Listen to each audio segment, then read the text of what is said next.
Purple Daily is daily Vikings entertainment. You just want the Vikings to win a Super Bowl before we die. I will ride with this group. Seriously, man. Please. And away we go. Happy Thorsday, America. He is our guy, Thor Nystrom from Matthew Berry's Fantasy Life. We will get into some JJ McCarthy knee updates. Thor has started to rank college football players on Fantasy Life, so we'll get into some of that and what matters to the Vikings. But Dex, it's another football week. What's happening on Underdog right now?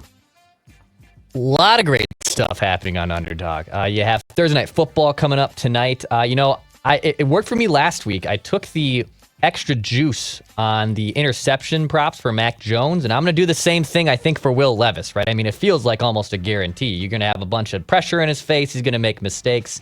Plenty of awesome options at Underdog. You can take longest receptions. You can take touchdowns. Plenty of great things at the pick'em, or just draft a new fantasy football team every single week. New users get a 50% deposit match with promo code SCORE. Shout out to Underdog. Promo code SCORE for a 50% deposit match. Love it. And as we've been showing you throughout the season, these glorious Justin Jefferson Pepsi souvenir cups right here that you can find at local Hy-Vee fast and fresh locations.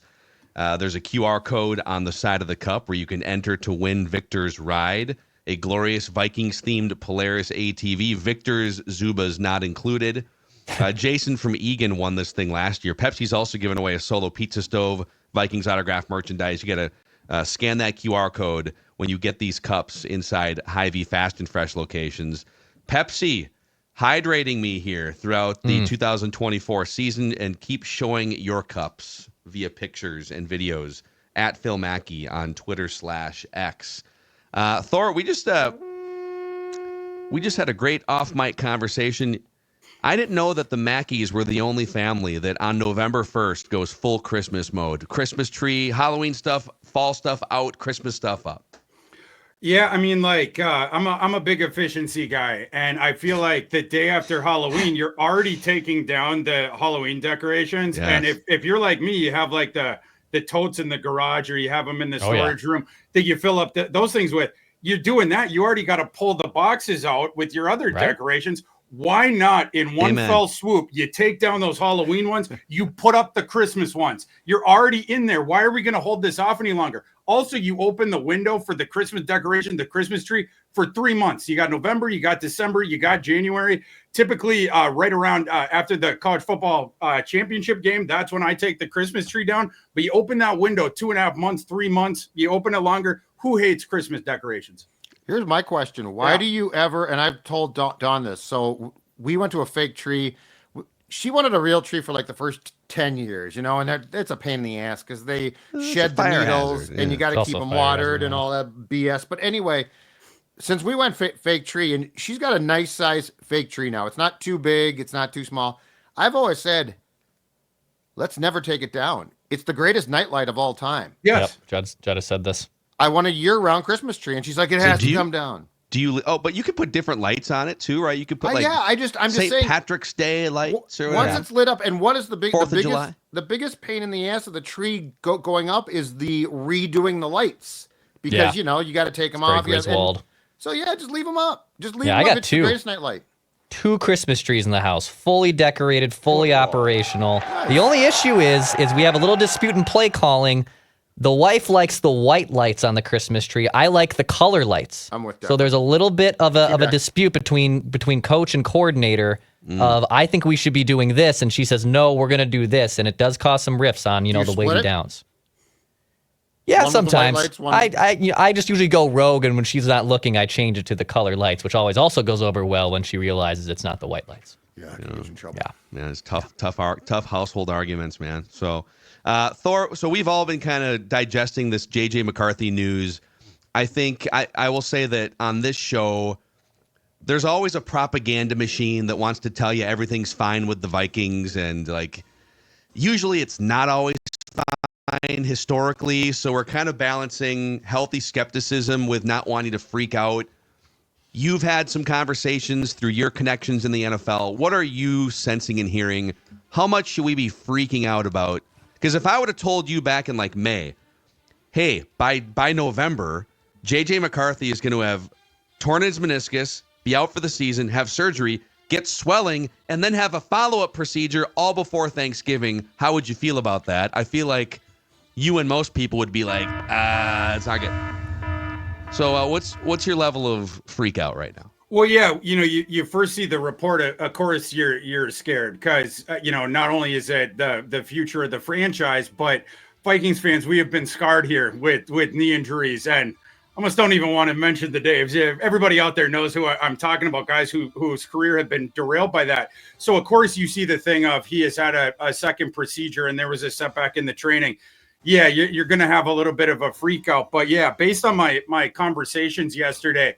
Kevin O'Connell, what he was forwarding during the presser yesterday is the absolute truth. And beyond that, and this, you can go out and you can look at the opinions of the Twitter football doctor guys out there and everything with regards to this is what happened with JJ and his knee. It was a PRP injection that reduces swelling. I guess during the early parts of the training, JJ, he's getting after it. There was some knee swelling there. That happens after meniscus surgeries, right? Yeah. Well, I mean, when you're in there on Tuesdays, when you're working on Tuesdays, yeah. I would have told him stay home for 24 hours on Tuesdays. I don't know, you guys. Oh my God. I like that drive-by. But yeah, like the knee swelled up a little bit just going through. It's a normal thing, especially when you're putting it through the exertion. They told him to Kirk Cousins for a couple of days and stay off it. They gave him that PRP injection. This is a totally normal thing. And I think, with the reporting yesterday initially maybe skewed a little bit away from that, with this idea of like a procedure and what could that be about. This is a normal thing that happens with a lot of people with this meniscus injury. When they start doing their rehab, you get a little bit of swelling. Okay, we got something that can help with that. If there was a surgical element of it, it would have just been putting the camera in there so they could see the degree of swelling in order to gauge how much of that PRP to put in there. Not a doctor. Did stay out at a Holiday Inn Express last night. JJ McCarthy is going to be just fine. And the thing that O'Connell said about the timeline has not been altered whatsoever, and he's doing great. That was echoed to me throughout yesterday as the truth. That's what it is. What is the timeline too? Because like we don't have one. They didn't do the surgery and say, okay, May of next year, he's back for OTA. So Thor, what is their timeline? He's going to be 100% healthy prior to then. Yeah. I mean, like when O'Connell is referring to with the amount of time that we have, he is referring to that next 5-6 months, whatever it is, and change. Sure. They have a long runway here. Right. And so like something like this, you notice a little bit of swelling. Okay, let's check and make sure that is okay. It was okay. Can we give them something to subside the swelling like any other patient who has had a meniscus surgery gets? The PRP, it helps out the flow in there and the soft tissue and yada, yada. I need to say it at Holiday Inn Express again tonight. But yeah, I mean, it was a totally normal thing. And he's going to be back at the rehab here in no time. Okay. All right, I realize I'm asking. I know what your answers are going to be here because you have been out front about McCarthy for a long time here. But I'd love to hear you flesh out now that you've seen like 9 weeks of Sam Darnold in this system. If you were to get JJ back to 100% healthy, the knee stuff behind him, and you get close to a fully realized version of JJ McCarthy, the one that you saw throughout the draft process, the one that we saw, that Judd and I were watching that training camp throughout the summer. What does this offense look like? How is this offense better or different if you put JJ McCarthy in for Sam Darnold? It is a more dangerous offense, and it is a better offense from the get.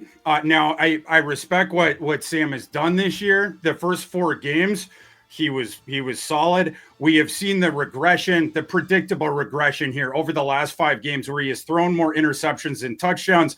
The book on Sam, it remains the same. He has an all-world arm. He's a decent athlete at his size, no better than that. And if the look is there that he thought he would get pre-snap, that is when he looks like a really good quarterback. The issue for him has always been sitting back there and having to go down the progression line when the look changes on him or the look isn't what he thought he would get or the receiver hasn't won the separation that he thought he would win at that point. going across the field in the progressions, it gets soupy for him and it gets cloudy. Sometimes he can get stuck on one. It's too slow going to the second one. That's where the gears in his mind, you can see them start to churn. He is inevitably late with the ball, and in occurrences, a decent percentage of them is also wrong with the decision. And that's what you're seeing with this of sometimes the clock will go off in his head of like, oh man, I know I got to get rid of the ball. And you'll see a YOLO throw. You'll see some interceptions that you shouldn't see. Obviously, the red zone ones against the Jaguars, you just can't have those. And that's the issue. And that is an issue that will be rectified when JJ McCarthy takes over as the starting quarterback. He sees the field better. It is crisper going through the progressions. He also has the card that he can pull out at any time, which Sam does not. Of buying time, escaping the pressure, running around. He can give the receivers longer to break off their route.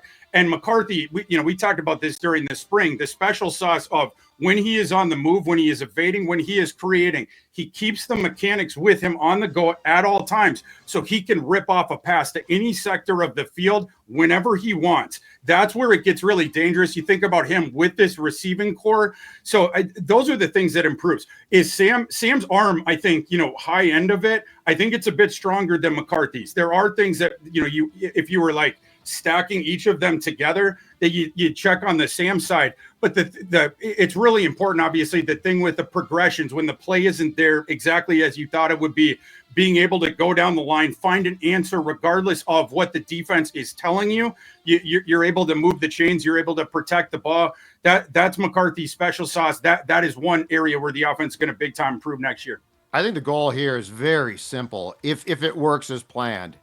And it's this. Sam Darnold is told how to think by O'Connell. Yeah. He's told what's going to be there. When it's not there, he doesn't know what to do. McCarthy is going to be able to process like O'Connell would if he was a better QB himself. With the bullets flying. Yes. But O'Connell is not going to, ideally, O'Connell's not going to have to tell JJ, here's what you're looking for, and if you don't see it, you're sort of screwed. That's Darnold. Like he's literally making throws he's told to make, but if a defense, i.e. Jacksonville, which altered things, like Jacksonville, their nature throughout the season, and they're not good, has been to play man. So the Vikings prepared Sam to see man. Well, then Jacksonville's like, hold on a second here. Let's mix it up. Let's play zone. Darnold was a deer in the headlights at that point. McCarthy, in their mind, can process that and can think like O'Connell would, as opposed to being told what to think. So that is going to be, again, if it works, that's going to be the major difference here. Is Darnold is not truly an extension of O'Connell, because if the first read breaks down, Sam is lost. And look, this is not the nicest thing to say, but this comes down to one very simple thing, you guys: brain power. Like this comes down to thinking. This doesn't come down to... Sam feels like more of an athlete than a thinking man's quarterback. Yeah. Is that fair to say? Yeah. And JJ, kind of insulting, I think, but I mean... But I'd say what it is, what it is. But it's true. Look, like Sam Darnold is not lacking for God-gifted talent, but he is lacking for processing. And I think JJ is going to be able to process, and that's where the sweet spot is, when somebody can think like O'Connell would when the bullets are flying. We're not there yet. Yeah, and it's both that, and then it's also the thing, like Darnold, you could sort of think of, he's like the train going down, and as long as there's not the obstruction during the play, he's going to roll right through and he's going to look great. But sometimes there's going to be a building in the middle of the tracks, and then he can't really go anywhere with it, and you see some cataclysmic mistakes. JJ McCarthy, yes, I think there's going to be a better understanding of those progressions going down quicker, etc. But in addition to that, the sort of the mind meld with Kevin O'Connell. But in addition to that, he can manufacture those answers to complex questions in the moment, right? And that's a thing, that at Michigan we didn't get to see as much of, because of the leads that they would take. People were dinging him for the lack of counting stats when Michigan last year was flogging everyone. So in the second half, you didn't see as much of that. You're not going to be throwing the ball up.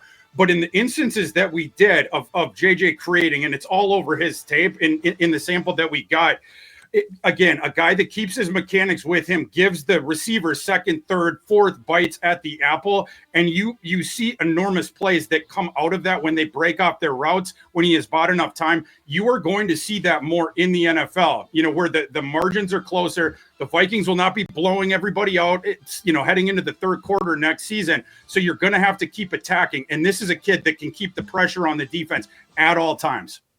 I want to give you a crazy, in terms of processing on the Sam Darnold front, a crazy statistic here. Two of them, actually.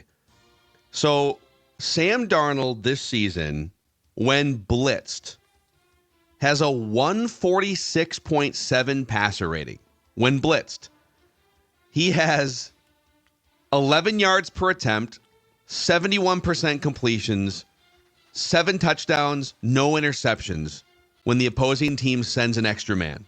Number 1 in the NFL. So that passer rating, 146.7.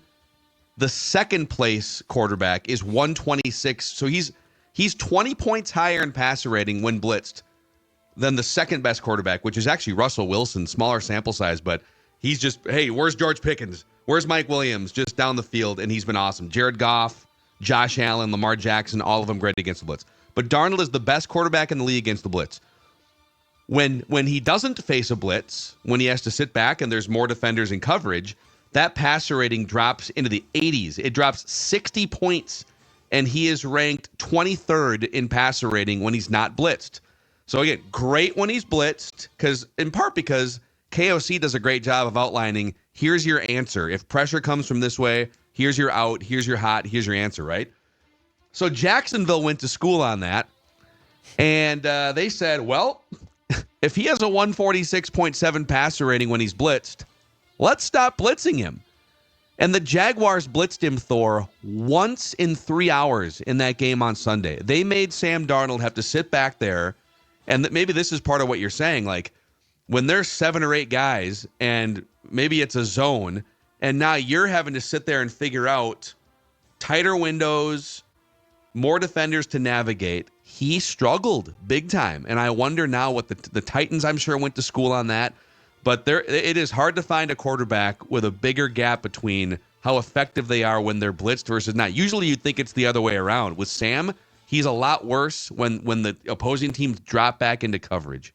Yeah, it's just a delineation of resources, and that doesn't surprise me a lot because Sam is he's better going to that first read when the look is there. So less defensive resources back by blitzing, you're bringing them forward, that you're going to get the look that you want more immediately. The issue is when that first look isn't there, and then the second, then the third. So that doesn't surprise me at all. You have seen defensive adjustments to Sam's game here now in a sample that is more than half of the season, right? The last 5 games. The first 4 was when he was good. You're seeing more of those defensive adjustments to him.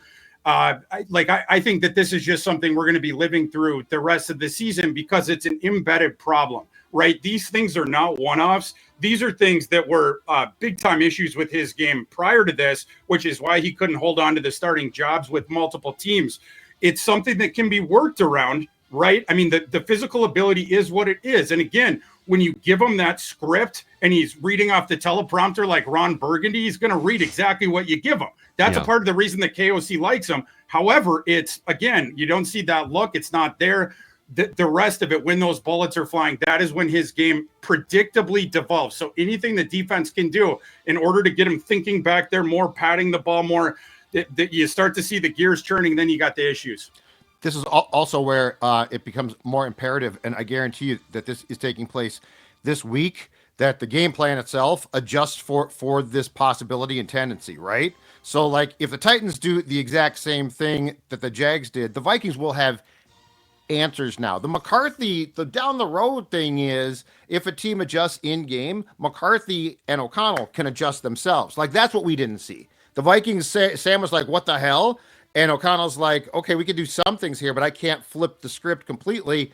And so now I think what we're going to see starting with the Titans game is, okay, if you're going to do that, we're now going to provide the answers to the test to Sam. I feel like if he's given the answers, he's going to be not great, but okay. but it's in game. Like that's the whole thing about this position now too. It's become so much about how quick can you process, how smart are you, what can you do? Like, are you an extension of the coach, or is the coach basically puppeteering you?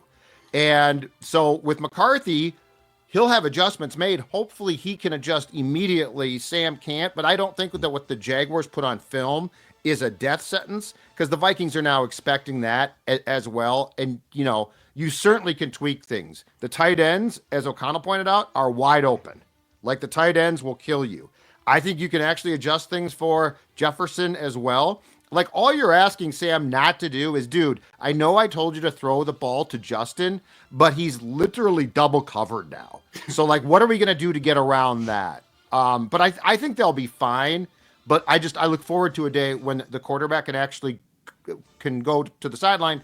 O'Connell can say, they're adjusting to us, and the quarterback can say, I know that, and I can adjust as well immediately, as opposed to it's going to take a week. Yeah, 1,000%. And people have seen JJ McCarthy, now with Vikings fans having more familiarity with him on social media. This stuff about JJ McCarthy with like the Zen mindset, he's very big into that. There's an idea that's just talking about being calm and this sort of stuff.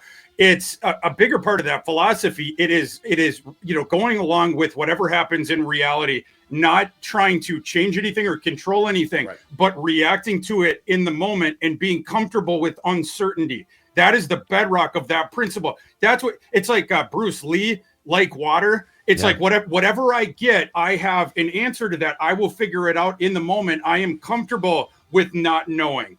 Sam Darnold is not comfortable not knowing. He needs to be told the answer. Again, he is Ron Burgundy with the teleprompter. JJ McCarthy is like the Bruce Lee, like water guy. And water, Judd. It's really difficult to defend a guy like that. Yep. Be water. Be water. It's important. Yeah. That's why and drink water. Hydrate. Both. Drink water. And drink Black Stack too while you're at it. Judd, you drink your water here. I'm going to tell the audience about Black Stack for a moment. Professional transition. You're the best, Phil. That's right. Just calling a hot route here.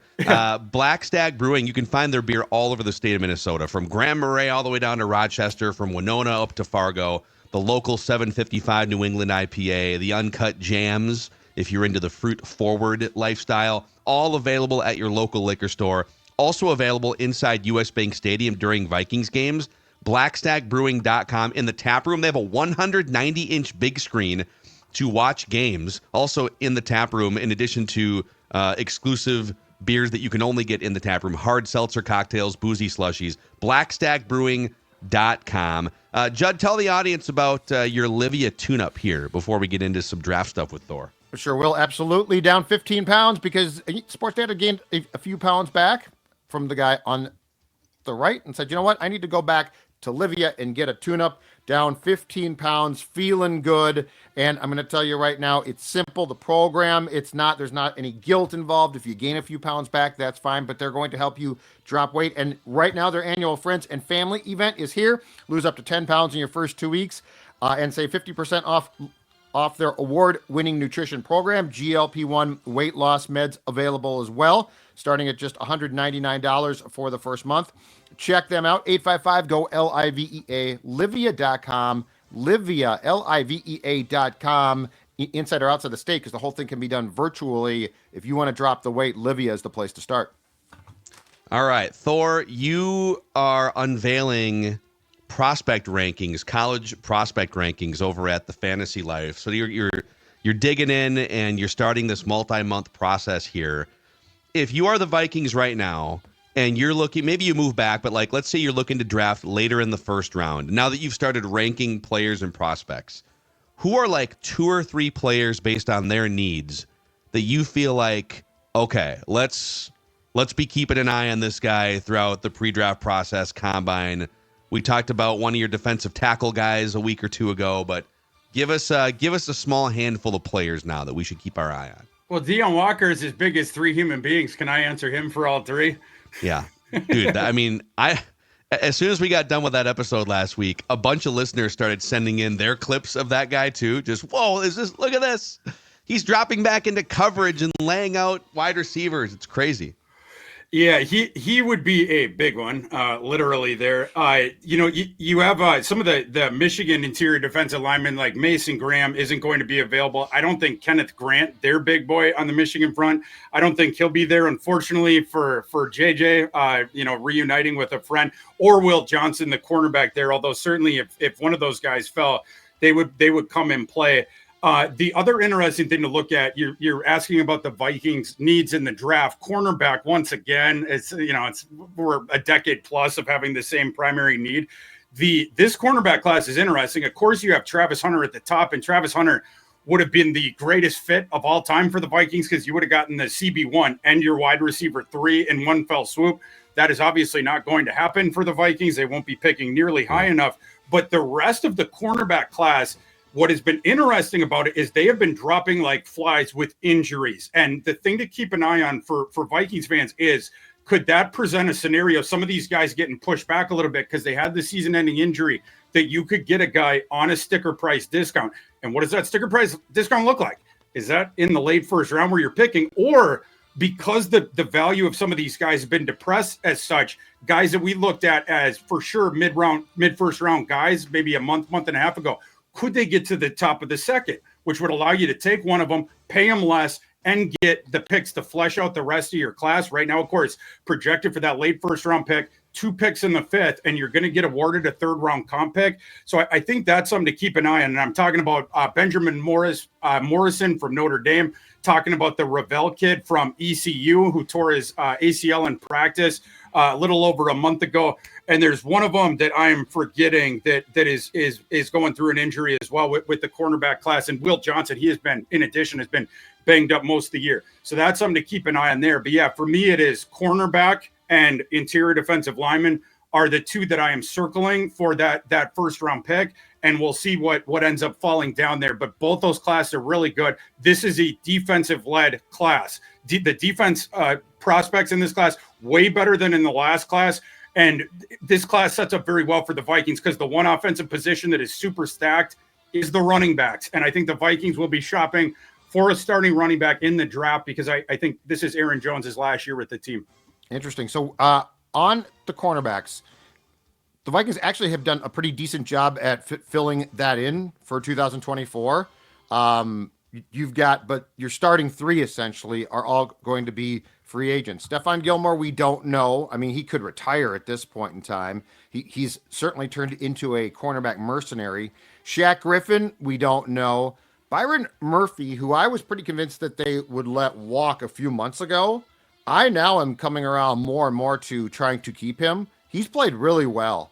And I felt like he didn't have a bad year a year ago, but it was certainly rougher than this.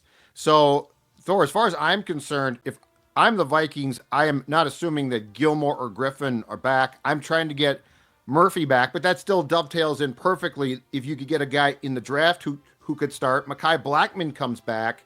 I think you put yourself in decent shape. I think you're right. Yeah. And the first step, and I agree with your read on that. The comments that the coach had made about Murphy in recent weeks are glowing. He's a guy who has extensive experience with the Flores system, and his struggles earlier this season, perhaps you could explain some of them as that you have all these changes in personnel around you, and they were putting a lot of responsibility on him in a system where people fly around. You're giving false looks to the quarterback. We're simulating a blitz. Now we're going to drop back. Now I'm covering you in man. Now I'm dropping to this unexpected spot in zone coverage. Might have been a little bit too much on his plate, but he has settled in now, being comfortable with the rest of the personnel. Free agency is going to lead this thing. The Vikings currently, it's either, depending on the thing you look at, either projected for 5th most or 6th most cap space of any NFL team in the offseason. They're going to get their crack at that market. Now, you're going to see a big contract or two where they sign an immediate starter for the defense. Are they going to be able to plug the holes on the interior defensive line, the cornerback? You mentioned Mekhi Blackman coming off the injury. If I had my druthers, I would want Mekhi Blackman as the cornerback 4. I would just the year back, right? Because you don't know coming off the injury. Yep. I would want, let's say we give a 1st round pick to a guy. Let's say that we sign a dude for decent money because you're going to have the cap room there, and then we'll see with Mekhi Blackmon is one possible way that you could do it. But I wouldn't want to go in just with no insurance behind him that I trusted and just, sort of pencil him in there. But yeah, those are the two primary positions for me. And then as you go deeper in the draft, for me, in my head, I am delineating that third round comp pick to a starting running back, which will be available in this class because the class is so stacked. And this fact gets obfuscated by how much people talk about Ashton Jeanty. You don't typically hear about the guys behind him. This is one of the best running back classes that we have seen in the last decade. You have that mega stud at the top. You could, he compares favorably to Bijan Robinson, for instance. You could think about him in sort of those that air as a prospect. But behind that, you have a whole series of guys that in any regular year would be day 2 picks for sure. You have this big glut of them. And that's going to push the price tags of some guys down the board because teams are going to be like, we can wait on this for one more round. Let's get in on the stud defenders in this class. In the 3rd round or the 4th round, we can take that running back. It's going to push some of the price tags down. In this class, you go 10, 12, 14 deep of guys who are crazy interesting as running back prospects. So I think that's the one to look at there. But, Vikings are going to be plugging a bunch of holes in free agency. And I think those first 2 picks, you're going to get immediate starters. Mm. Not really applicable to the Vikings here, but just out of curiosity, how many potentially franchise type quarterbacks do you see in this draft? I would say 2 would be the baseline. And then there's a couple more guys who have that potential ability, but we have to see the rest of the season play out. I love Shadir Sanders. I have loved Shadir Sanders from the jump. He will be my bell-to-bell QB1. I think Cam Ward has grabbed that QB2 spot with how well he has played this year. Then the one where it's like sort of up in the air, Jalen Milroe is like the most fascinating prospect ever from Alabama because like on his best reps and when you're seeing him scramble, we know that kid is going to enter the NFL as one of the most dangerous scramblers the NFL has ever seen. He's a ludicrous athlete. Him running, it's like some weird amalgamation of Lamar Jackson and Jalen Hurts. Because he's not as shifty as Lamar Jackson, but you have the same sort of just shoot out of the pocket, the acceleration.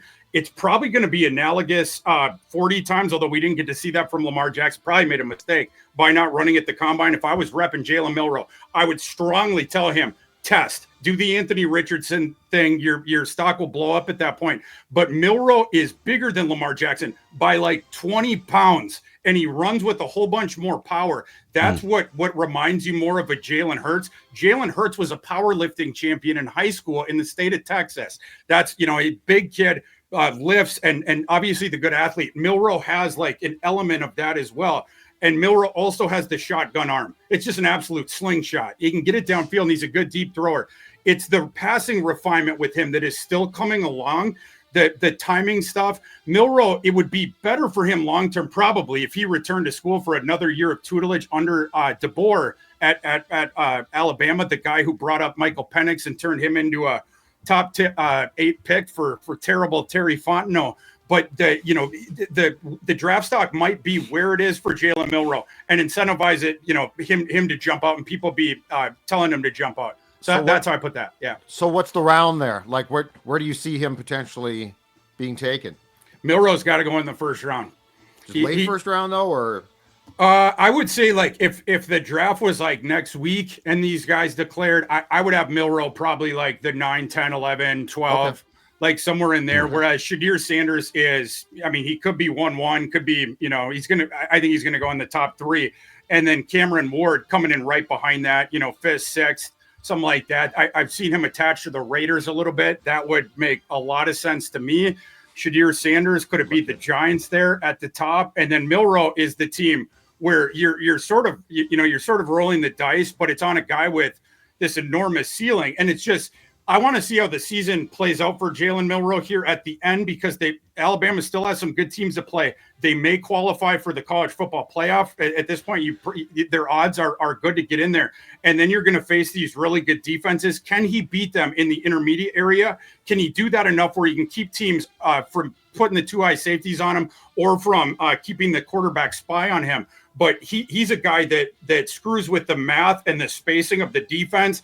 It's hard to keep two safeties back every single play to guard against his long ball while addressing him as the runner and having the quarterback spy on him or whatever you're going to do with that. So a fascinating proposition. But on the bad end, if he has struggles here to the end of the season, he wants to declare anyway.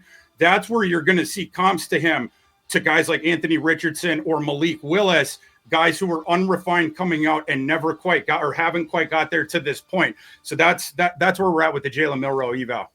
Okay. So Shedeur Sanders, Cam Ward, Jalen Milroe. If JJ McCarthy was in this draft, where would you have him ranked among those guys? Say it with me. 1-1. He would have been the clear top quarterback returning to college. And yeah, he would be the first quarterback taken if he was in this class for sure. I think, it'd be him and Hunter as the front runners for the first overall pick. Talk dirty, Thor. Talk dirty. Okay, I have a mock for you. want a guys.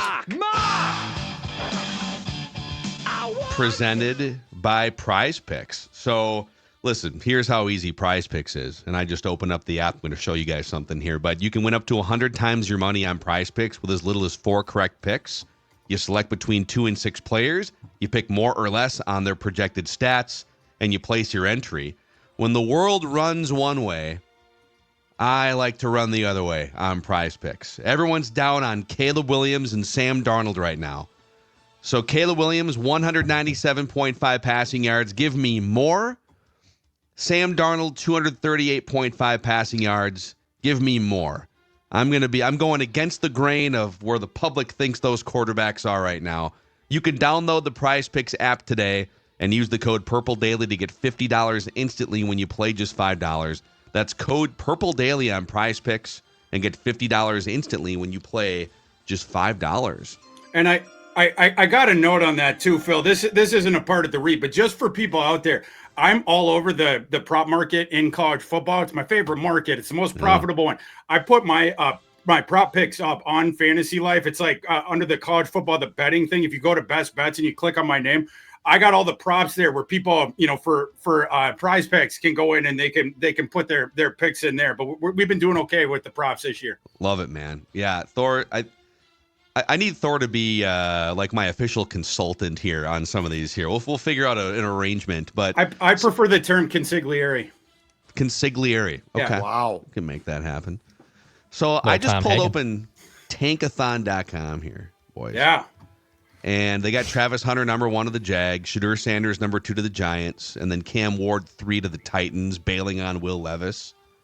And then, of course, the Cowboys are taking at 11 Ashton Jeanty, the running back from Boise State. But as we scroll down to the 28th overall pick, so Vikings in this scenario with a devastating division round playoff loss, because 29-30, 31-32 would be the final 4. With the 28th overall pick,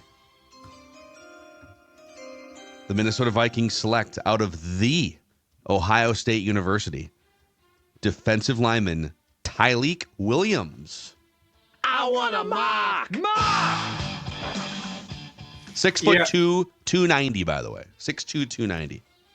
Yeah, with Williams, you're thinking more of a 3 technique guy, that really quick penetration, quite a bit different of an interior defensive lineman than Deion Walker, who's that planet-size occupying guy. With Williams, it's a sub-300 pounder, a gap shooting guy who gets into the backfield and can create some havoc that way. So, you're going to have in this interior defensive line class, it's a good one. And there's guys for different flavors. And so who drops down to you? And is that someone for Flores and that defensive staff that fits what they want to do? But yeah, that kid is a riverboat gambling gap shooter. You don't seem completely thrilled by this.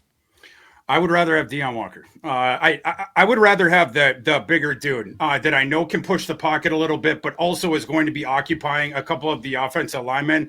I think the help to the run defense, and especially with the constitution of the linebacker room, you have a guy like Ivan Pace. We know if you keep Ivan Pace clean, his game jumps up. That's why I like the occupier as opposed to the riverboat gambler guy. And Flores does so much with this scheme. I don't know if you need to lose your gap integrity by taking things into your own hands, playing in a scheme like that. Love to hear about gap integrity. Very we need some important. shirts. We need some Gap Integrity shirts. I mean, feel run like. fits, Sure. Gap Integrity, can't beat it. Yeah. Oh. Football, yeah, football! Football! Yes, All right, we do. We want to be respectful of Thor's time here, and we do have to run and record another podcast or two. But yeah, give us just 30 seconds. College football junkie thing to watch this weekend. What's the most hardcore thing you're going to keep your eye on, football wise, anyways? The biggest one is Tennessee against Georgia. You have Georgia now is on the precipice of getting eliminated from the college football playoff with 2 losses. You have a chance to get right here at Tennessee at home. Their 10-point favorites now are the Bulldogs because Tennessee starting quarterback Nico Iamaleava apparently is in concussion protocol. We know that he had a concussion, but at the beginning of the week, Tennessee was indicating that he was going to be fine. There has been some contrary reports of that, so that we'll have to see. But that is a titanic clash when you think about the college football playoff. Mentioned the awesome front seven of Tennessee. Georgia has one of the other elite front sevens that we have in college football. Both those teams have the fabulous defenses. They're teams that Vikings fans need to be studying because prospects that are starting on those teams are going to be discussed in Egan and during the NFL draft in late April. Guys that the Vikings will be scouting and considering in shoring up their own front seven. So I think that's the biggest one to keep an eye on this weekend. He is Thor Nystrom from Matthew Berry's Fantasy Life at ThorKU on Twitter/X. Happy Thorsday, buddy. Always good to see you, boys. Rock chalk, baby. Rock Chalk. And they're going to, Rock Chalk is going to upset. They upset Iowa State last week. Sorry, Jesse. They're upsetting BYU this week. Only 2.5-point underdogs.